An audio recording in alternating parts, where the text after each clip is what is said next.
ನಗರಾಭಿವೃದ್ಧಿ ಖಾತೆ ಸಚಿವ ಯತೀಂದ್ರ ಸಿದ್ದರಾಮಯ್ಯ ಖಾತೆಯನ್ನು ಬದಲಾವಣೆ ಮಾಡುವಂತೆ ಸಿಎಂ ಡಿಕೆ ಶಿವಕುಮಾರ್ ಅವರಿಗೆ ಪತ್ರ ಬರೆಯಲಾಗಿದೆ. ನಗರಾಭಿವೃದ್ಧಿ ಖಾತೆಯನ್ನು ಹೊರತುಪಡಿಸಿ ಬದಲಿ ಖಾತೆಯನ್ನು ನೀಡುವಂತೆ ಪತ್ರದಲ್ಲಿ ಆಗ್ರಹಿಸಲಾಗಿದೆ. ನೈಜ ಹೋರಾಟಗಾರರ ವೇದಿಕೆಯಿಂದ ಸಿಎಂ ಡಿಕೆಶಿಗೆ ಈ ಪತ್ರ ಬರೆಯಲಾಗಿದೆ. ಆ ಮೂಲಕ ಮೂಡಾ ಪ್ರಕರಣ ಮತ್ತೆ ಚರ್ಚೆಗೆ ಬಂದಂತಾಗಿದೆ. ಯತೀಂದ್ರ ಸಿದ್ದರಾಮಯ್ಯ ವಿರುದ್ಧ ಮೈಸೂರು ಲೋಕಾಯುಕ್ತ ಪೊಲೀಸ್ ಠಾಣೆಯಲ್ಲಿ ಎಫ್ಐಆರ್ ಸಂಖ್ಯೆ ಕ್ರೈಮ್ 11/2024 ದಾಖಲಾಗಿದೆ ಹಾಗೂ ಜನಪ್ರತಿನಿಧಿಗಳ ವಿಶೇಷ ನ್ಯಾಯಾಲಯದಲ್ಲೂ ಕೇಸಿದೆ.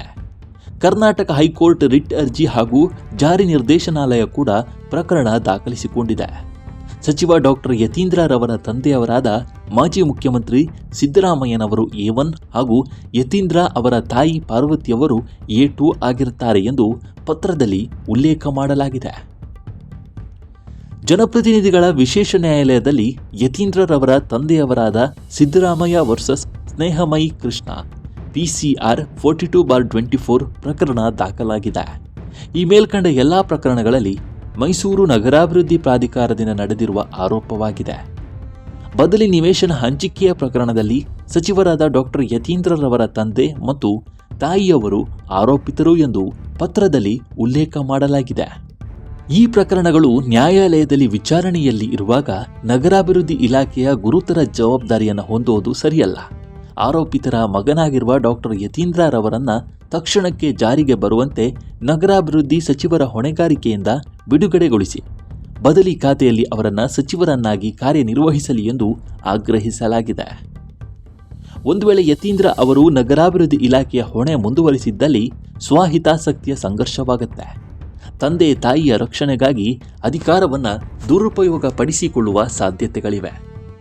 ಈ ಬಗ್ಗೆ ಅನುಮಾನದ ಹೊತ್ತ ಸಾರ್ವಜನಿಕರಲ್ಲಿ ಮೂಡುತ್ತೆ.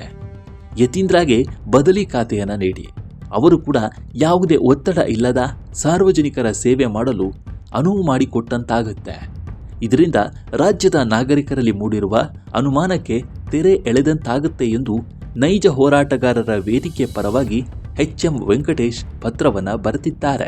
ಒಟ್ಟಾರೆ ನಗರಾಭಿವೃದ್ಧಿ ಖಾತೆಯಿಂದ ಯತೀಂದ್ರ ಸಿದ್ದರಾಮಯ್ಯ ಅವರನ್ನು ಬದಲಾಯಿಸಿ ಎಂದು ಸಿಎಂ ಡಿಕೆ ಶಿವಕುಮಾರ್ ಅವರಿಗೆ ಪತ್ರ ಬರೆಯಲಾಗಿದೆ.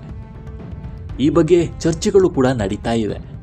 ಇದಕ್ಕೆ ಡಿಕೆಶಿ ಅವರು ಯಾವ ಪ್ರತಿಕ್ರಿಯೆಯನ್ನು ಕೊಡ್ತಾರೆ, ಯತೀಂದ್ರರವರ ಖಾತೆ ಬದಲಾಗುತ್ತಾ ಅನ್ನೋದನ್ನು ಕಾದು ನೋಡಬೇಕಾಗಿದೆ. ಈ ವಿಡಿಯೋ ನಿಮಗೆ ಇಷ್ಟವಾಗಿದ್ರೆ ಲೈಕ್ ಮಾಡಿ, ಶೇರ್ ಮಾಡಿ ಮತ್ತು ನಮ್ಮ NCIB ಚಾನಲನ್ನು ಈ ಕೂಡಲೇ ಸಬ್ಸ್ಕ್ರೈಬ್ ಮಾಡಿ. ಮುಂದಿನ ವಿಡಿಯೋದಲ್ಲಿ ಸಿಗೋಣ. ನಮಸ್ಕಾರ.